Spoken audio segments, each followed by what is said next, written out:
প্রধানমন্ত্রী দেশের বিভিন্ন স্থানে নানা কর্মসূচিতে যাচ্ছেন, বক্তব্য দিচ্ছেন এবং সেখানে ঠিকই তিনি তার রাজনৈতিক প্রতিপক্ষকে কড়াভাবেই সমালোচনা করছেন। যেমন গতকালকে তিনি গেছেন কিশোরগঞ্জে। সেখানে তিনি যেটা বলেছেন যে, আমরা দেখেছি ৭১-এ তাদের ভূমিকা কি ছিল, ৭৬ সালে তাদের ভূমিকা কি ছিল, আমরা দেখেছি ৯৬ সালে তাদের ভূমিকা কি ছিল।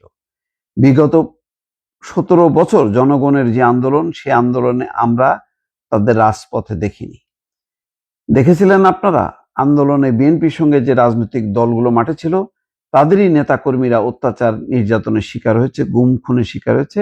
আজকে যারা বড় বড় কথা বলছে, যারা জনগণকে বিভ্রান্ত করার চেষ্টা করছে বিএনপি সরকারের বিরুদ্ধে, তাদের আমরা রাজপথে বিগত ১৭ বছর দেখিনি। কথাটা পুরোপুরি ঠিক না হলেও অনেকখানি সঠিক।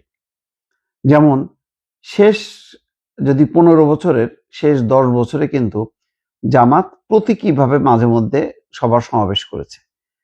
তারা কোনো বিএনপি যেভাবে সর্বাত্মক আন্দোলন করেছে, সারা দেশে যেভাবে তারা সমাবেশ করেছে বিভাগীয় পর্যায়ে, বিশেষ করে লাস্ট আমির নির্বাচনের আগে ২৮ অক্টোবর পর্যন্ত, ২৮ অক্টোবরে তো ক্র্যাকডাউন হলো একেবারে, যেভাবে মানে ঢাকার উপরে পাক হানাদার বাহিনী ক্র্যাকডাউন করছিল, ঠিক সেইভাবেই ২৮ অক্টোবর। তার আগে তারা সমস্ত বিভাগে যেভাবে সমাবেশ করেছে, সেখানে কিন্তু জামাতের কোনো ভূমিকাই ছিল না।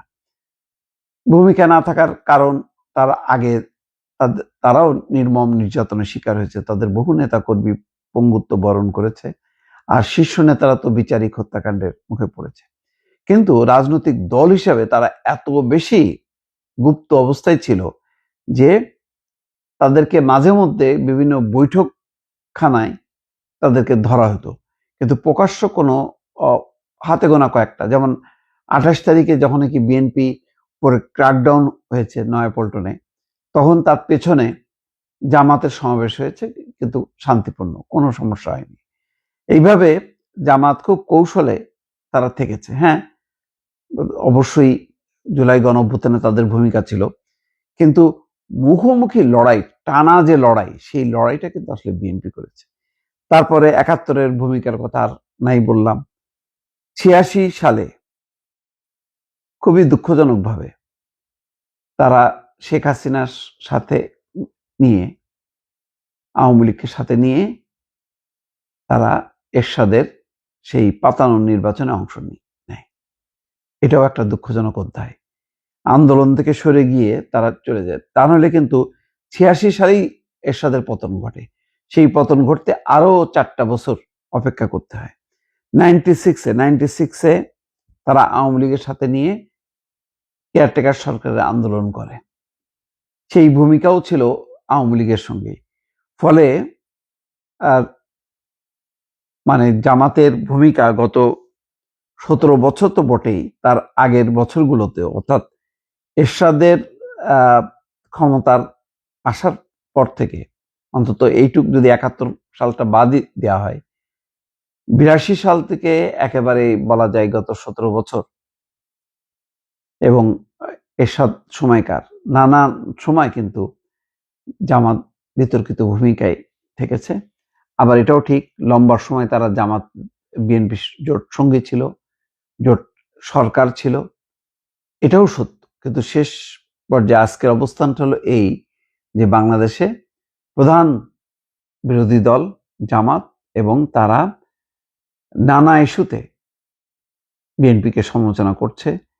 বিএনপির বিশেষ করে সবচেয়ে সর্বনাশটা ঘটাইছে যখন প্রধানমন্ত্রী তারেক রহমান দেশে ছিলেন না, তখন ইউনূস সরকারের সময় ইউনূস সরকারের প্রশাসনের ভেতরে তাদের অবস্থানটা এত দৃঢ় ছিল যে সেই অবস্থানটা নিয়ে বিএনপি চাঁদাবাজ, বিএনপি নির্বাচন চায় ক্ষমতার জন্য, এই ধরনের প্রচার প্রচারণা চালিয়ে ইউনূস সরকারের শাসনকে প্রলম্বিত করা, এই কাজটাও কিন্তু জামাত খুব সূক্ষ্মভাবে করেছে।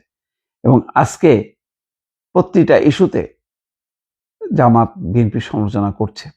তারপরও বলবো যে তারেক রহমান বিভিন্ন জনসভায় যে বিভিন্ন কর্মসূচি উপলক্ষে যেই জনসভা হচ্ছে বিভিন্ন জায়গায়, সেখানে যে ক্যাটাগরিক্যালি খুব সুনির্দিষ্টভাবে কিন্তু সমালোচনা করছে, সমালোচনার থেকে জামাতকে কোনোভাবে রেহাই দিচ্ছে না। কারণ জামাত কিন্তু এরই মধ্যে তারা সংসদের থেকে সংসদের বাইরে আন্দোলন সংগ্রামটা জোরদার করছে, যেখানে এখন সমস্ত কর্মকাণ্ডের মূল কেন্দ্রবিন্দু হওয়ার কথা সংসদ, সেই সংসদের বাইরে থেকে তারা আন্দোলন করছে। সংসদের যে সংবিধান সংশোধন কমিটি, সেই কমিটিতে পর্যন্ত তারা অন্তর্ভুক্ত হয়নি এবং তারা বলছে সংবিধান সংশোধনের কোনো প্রক্রিয়ার সাথে তারা যুক্ত থাকবে না। ফলে এখন এক সময় যেখানে আওয়ামী লীগের মানে চিরশত্রু ছিল বিএনপি বা বিএনপি চিরশত্রু আওয়ামী লীগ, সেখানে ঘটনাক্রমে আজকে আওয়ামী লীগের জায়গাটাই চলে এসছে জামাত, এবং সেই কারণে